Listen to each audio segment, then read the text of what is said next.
Hello everyone, my name is Chris, and welcome to a video that is going to try and attempt to explain the model maker and mod importing process for the game Workers and Resources.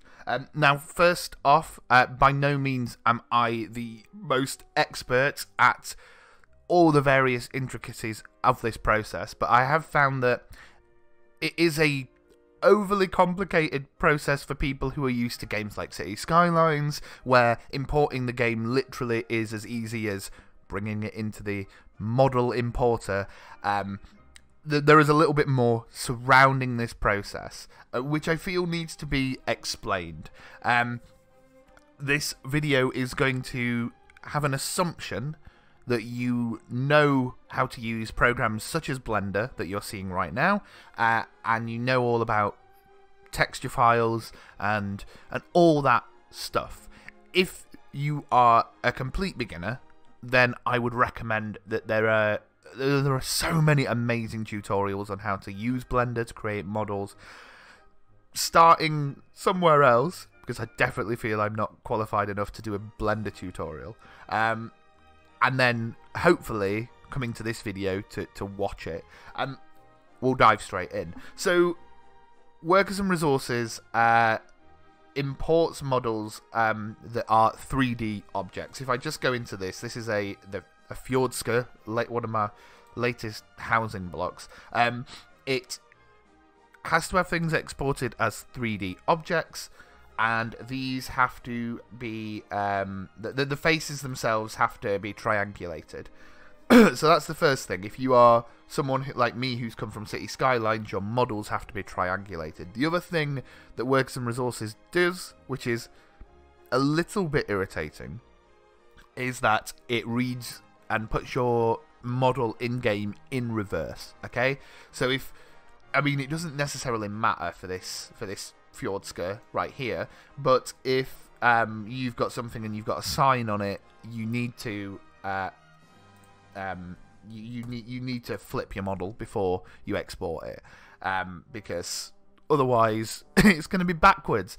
And I'll be honest, there are a few vanilla buildings in the game where they've clearly forgotten to flip that because writing is backwards on them. Worth bearing in mind before you do anything. So, I mean, if you've been using Blender before, you know the process of exporting it. You export simply as an object, and we'll do this for this one. We'll put it here. We'll select the object. I'll export the materials, not that we need them, and we'll call this test. Okay, exported as well. The other thing to be aware of is that Workers and Resources, like many other video games, uses .dds files for their textures. This is actually quite useful if you are using like transparent backgrounds on a DDS file. So like these fences, I know the black's there, but it isn't really there in a DDS file. What that means is you're not needing to create like an alpha map or anything. It just picks it up and goes see-through for your model. It's pretty awesome. So really, when you're importing to Workers and Resources, the only things you need are a texture file saved to DDS, a illumination file. If I just open this up very quickly, this works. Again, if you're coming from City Skylines, it works different to City Skylines. These things do light up, the windows do light up, but the colour and the image that you put is very relevant. Other games use like a black-white scale to show how bright things are. This doesn't. It's just based on the brightness and stuff of the image you're putting down there and the colour. If you put these as, I don't know, blue, your lights are going to shine blue. It's really as simple as that. This is one I've made earlier anyway. Again, I'm not going to go through the process of showing you how to make a texture, because if you've made models before, you probably already know better than me. So what you are going to need though is a diffuse, a illumination map. You can have like a normal or a bump map. They are in the game. You are also going to have your model exported, and then the main thing that you're going to need as well to get us kickstarted is a preview image. I've called this one test, just a 500 by 500 pixels picture, and a blank, not a blank text document, a text document. Not this one though. Oh, is this it? Here it is. It's here. That's the material. Apologies. This text document here, you can say anything with it. It has to be at least a full sentence for it to pick up. I'll show you why we need those things to start off with. Once you have all these things ready to go, you are ready to begin the process of getting this thing into the game. And let's be honest, that's probably the hardest bit. So, you've got all those things. You've got your model, texture files, a preview image, and a text, and a notepad or text file that is going to act as like your description, and it's going to kick off the process. You want to launch your game. Once you're in the game and you've come to the main menu, you want to go to Workshop and your items brackets WIP, work in progress. I imagine that's what that stands for. Here is where all the models you are putting in the game are. You can see this is everything of mine so far. Come along to the end. You don't have to come along to the end. And press create new item. This is where we're going to create everything. So we're going to call this test. And this is where you select what it is. We'll say it's a building and a residential. I'm going to go with residential for this tutorial. What I would say is once you get to know like how the script process works for this, honestly, have a look at some of your favorite assets on the workshop and have a look at how they work. Like, I mean, it's easy enough to go into the workshop files and see how people have written these scripts. It's worth it just to understand how some things work, if that makes sense. You want to then click on this little magnifying glass for the item image. That's going to open up, hopefully, a page. There it is. That's nice of you. Find your folder where you've saved your model. For me, it's Fjordland Housing and Fjordska and the test image there. As you can see, that's now loaded up here. And then you need an item description to kickstart it. This also starts, this will also translate into a little bit of scripting into your game. So with that done, you click on create item. Item is created. It isn't published at the moment. No one else can see it, but it's there. And then you can get rid of your game. Next comes a fun part. We need to locate the folder that we've just created. I have them shortly. I've got them on on demand. But let me show you a rough path of where you need to go. So you need to find your Steam folder. So wherever that may be, usually under your program files, Steam, the Steam app, Common, Soviet Republic is the name of the game folder, and then media_Soviet. That will find a folder in there called workshop_WIP. This is your workshop stuff. If you double click on there, I have a lot of folders in here, but if you order it by date order, the latest created one is the folder you've just created. As you can see, my preview image is in there, and my workshop configuration is in there as well, which is lovely. What we need to do now is we need to create a folder in this here. This is going to contain our buildings and the texture files, you name it. We're going to call this folder test as well. Nothing in there at the moment, but what I am going to do is I'm going to open this workshop configuration folder file, apologies, and I'm going to just come back a little bit, and I'm going to steal the script from one of my other models so you can see how this should look at the moment. Let me open that up and open it up as well. It's really, really straightforward. This workshop configuration is basically telling the game where to find the item in-game. So here, let me just go through it. Visibility, we set that to... I don't know why there's no visibility on that one, sorry. We set that to 2. I'm going to pull a different one up. So one that actually is good.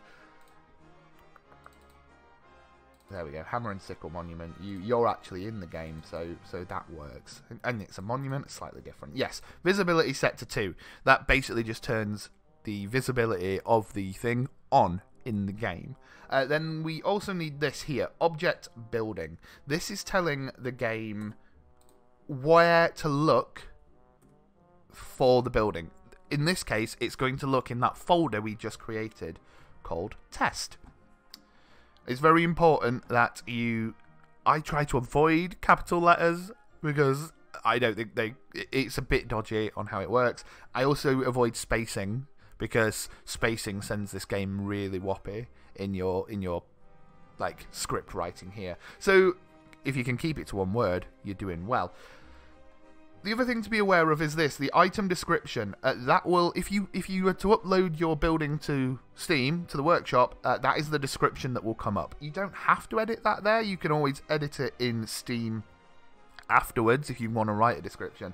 The one thing to be aware of, though, is if you do not change this, and then you go back into your model at a later date to update it, say you've I don't know, changed the texture or whatever, after you've published it, it will overwrite your description on Steam. Worth knowing. So, we will save that here, and what that has done is now the game is visibly going to see the folder we just created. So if we go back to it up here, there's nothing in here at the moment. It's a bit of annoying. We need to go and get some. So open up your folders where you've kept your textures and your thing. We will bring across, we'll copy the 3D model, the diffuse, and the illumination. And we'll bring them into here as well. And then finally, in fact, actually no, I'm lying to you. We don't need the 3D object in here. That's actually not what we need. We don't need the 3D object in here. But we do need these two files in here. And then we also need, and I will steal this from another model, you can get these in the default building assets, but it may be worth stealing these from another building on the Steam Workshop. But you do need this building.bbox file. You do need this building file. You're going to need this building script, and you're going to need a render config file. We can take these from other assets. All the buildings in the game, vanilla and mods, need these 4 files in order to work, essentially.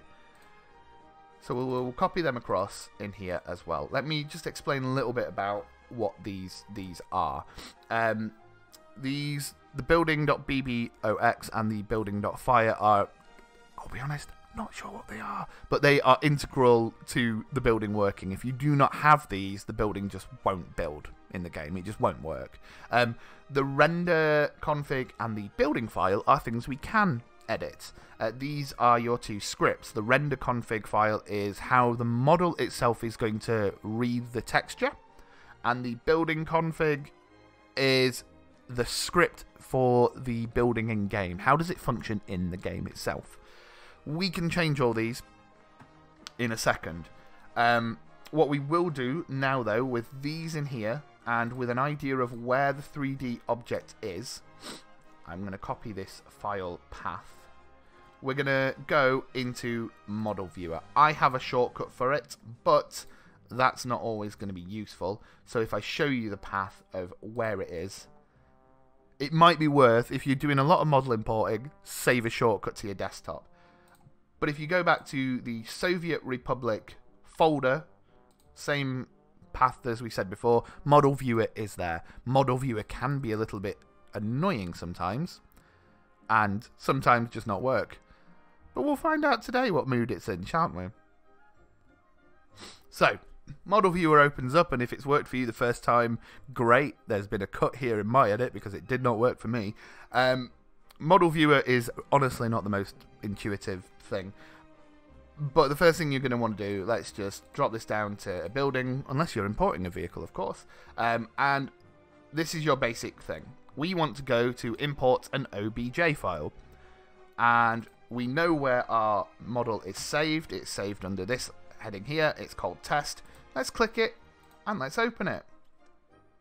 There you go. Our model exists in the model viewer, it's pretty okay.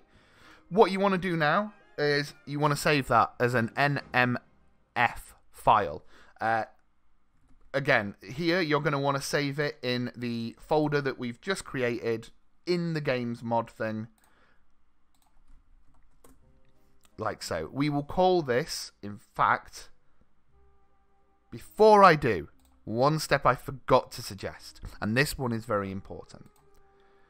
Click on the building itself, and you may see up here it says rename mesh node. This is picking up what you've called this mesh node in Blender, okay? You can overwrite this, and I recommend you do, because this will be important. I'm renaming it to test before I save the file, because in the game, this node is going to be what we tell the game in script how to read things, okay? Where when we ask it the buildings to construct it, we ask it to come to this node. It's kind of complicated, but also really not. Rename this. Something easy that you're going to remember to put in the script, and I'll show you where we put it in a second. We then save it down. Again, we're going to have to save it to the where we just created it, and we are going to call this test. Again, keeping it straightforward. Awesome.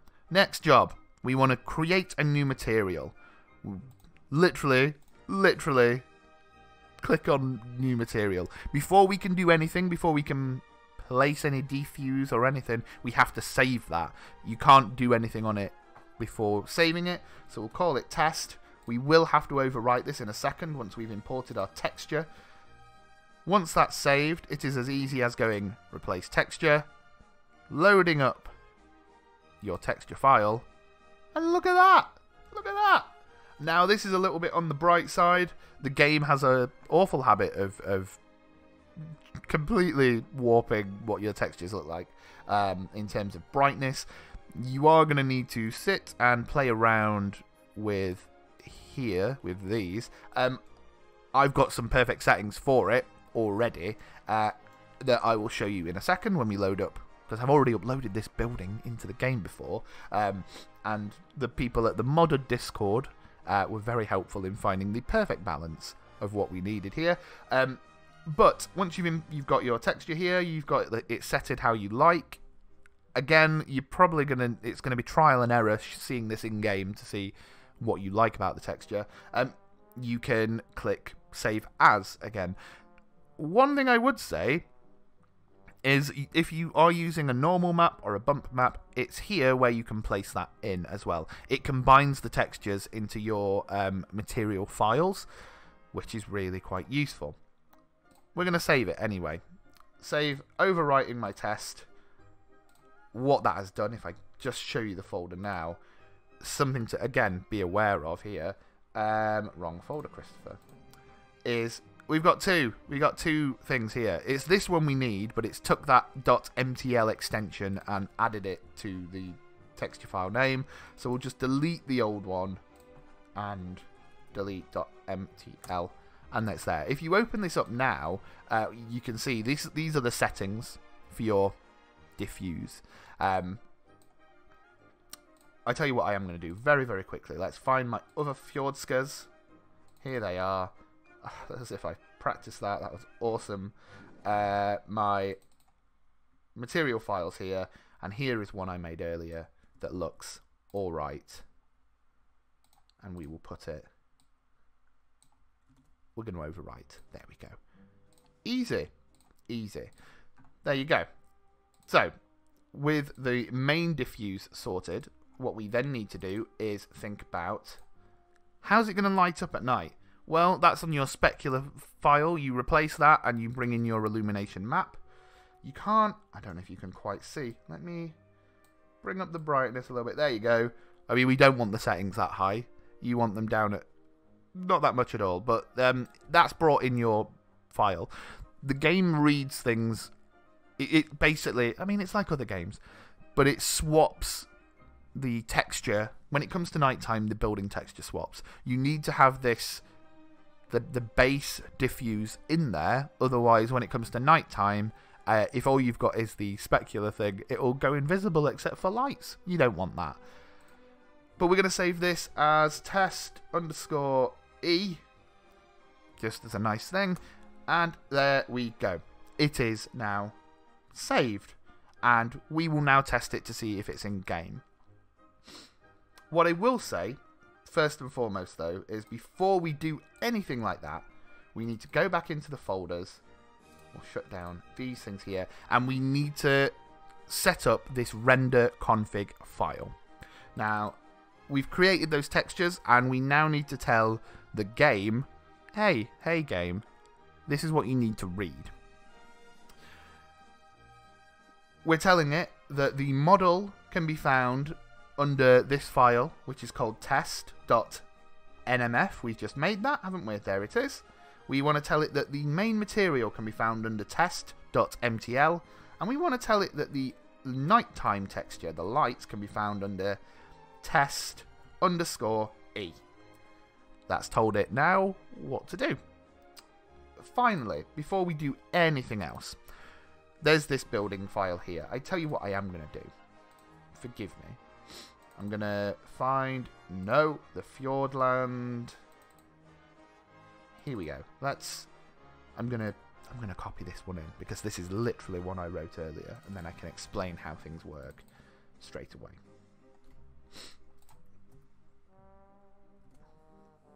Okay. So, your building file.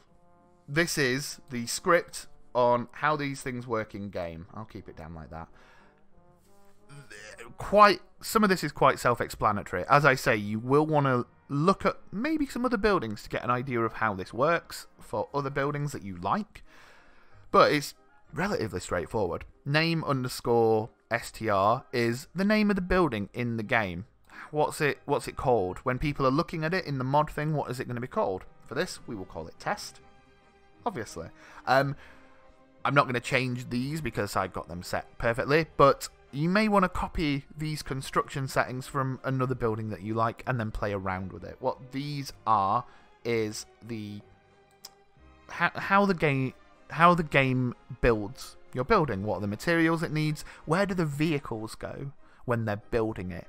You can play around with these settings and make some very, very advanced custom construction looks. You know how some of the games in the vanilla game, like what's the one? The heating plant. The heating plant is a great example because it builds the main building first, then it builds the chimney, then it builds that. I mean, that's a complicated setup, but you can do things like that with separate models being in the game. That's one thing you can do, which I'm not going to cover in this video. This is a very basic video, but you can import multiple objects. So rather than it being one mesh, you can import different meshes to make a building. But one thing you do need to pay attention to is this under here, the according_node.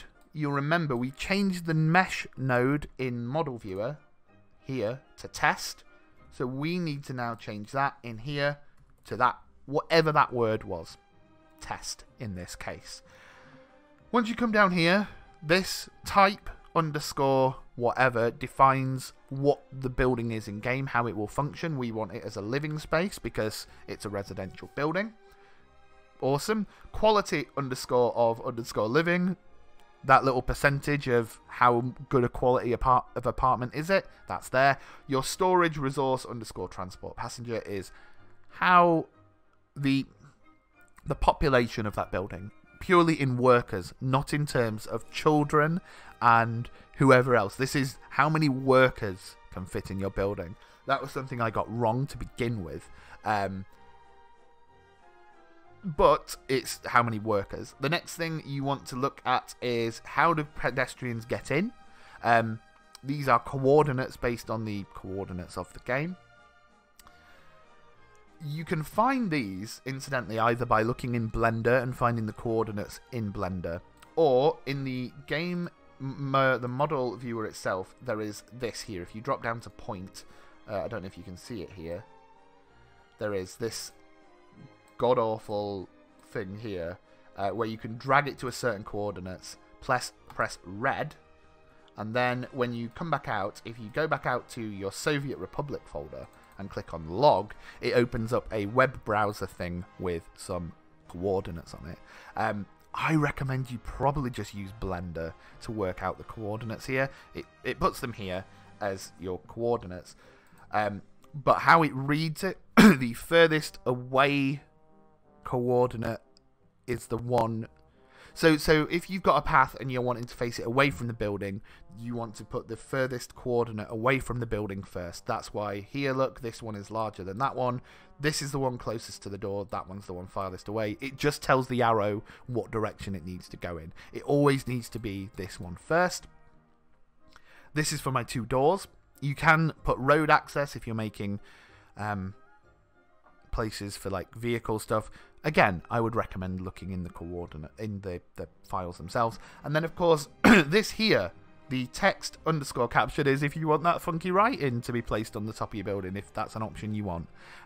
That's there. There are more options available, and I thoroughly recommend you look at what they are by downloading other mods and just getting a gist for them.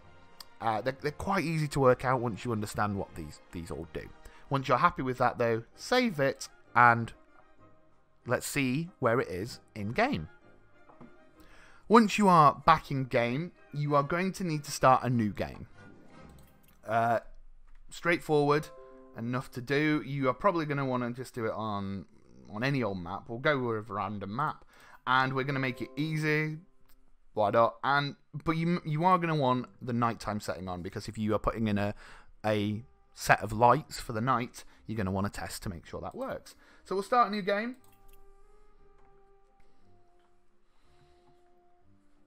Cool. Once you're in game, your map is loaded up. It's looking a lovely sunny day here in Flatland. We want to make sure that your model is alive and well. So you can find it in your mods page under the category that you've set for the building. In this case, it is residential. I have too many residential files, but it will be found at the very back. This is where it keeps the ones that you've imported, that you've made yourself. And in this case, you can see test is right there at the very back. This is a good sign. It means the game can see it. If we click on it, we can see the model is there. Now, there is an extra setting that I haven't spoken about, which is the collision setting. It was at the very bottom of the text file. You don't need to put that in. What that does, however, is this is green wherever you want to put it. Heck, you want to build it on the water, you can. It's a method that people are using so that they can place other buildings closer to their desired building. Because if I place this down, I can put another one literally inside it if I wanted to. You don't have to put that in. A lot of the good models don't. Let me find one that... Is there any hills here? Here, like, yeah. Come over here. This one here, you can see yellow. We need to flatten the land before we do it. For our test one, however, it has that setting in. It doesn't really matter. It'll clip into the map, and that isn't something we want to do. So we're going to find a nice bit of flat land, and we're going to click build. And hopefully, the game is automatically building it. Everything has gone correctly. This is building it for the first time. Now, you need it to build for the first time. You need it to work out those folders that are going to be, you know... The fire folder. It needs to basically work out where this is. But if you look here, now the building is in game, and those coordinates that we put in are matching up directly with, oh my god, the door. Awesome. Looking lovely. Got to be said. If we quickly, I tell you what, let's make sure people are able to leave the comfort of their house. Let's build them a little shopping centre just over here. And hope that the build... In fact, open up the... Oh, it doesn't matter. We don't need to. We'll just fast forward time. Here we go. People are able to leave. This is good. They're all going to the shop. They're all sorting their life out. This is good. We fast forward the time now using our static sun to hopefully... see that the nighttime layer will work. we've got the model in game. It works this way. This may not work for you the first time. You may need to...